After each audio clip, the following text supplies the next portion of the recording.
राम मंडळी, जय शिवराय. आज आपण आलेलो आहे अखंड महाराष्ट्राचं कुलदैवत श्री खंडेरायाच्या दर्शनाला.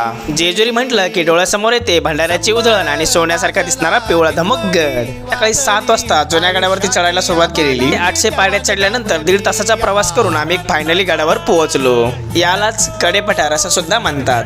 इथे आल्यावरती तुम्हाला खंडेरायांचं प्राचीन असं मंदिर बघायला भेटेल आणि इथेच त्यांचं पहिलं वास्तव्यही होतं.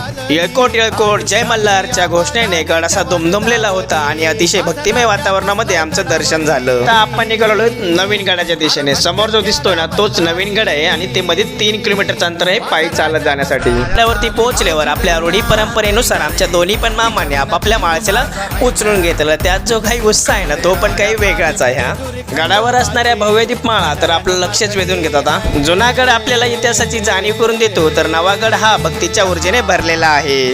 येत आहे ना मग आपल्या जेजुरीला.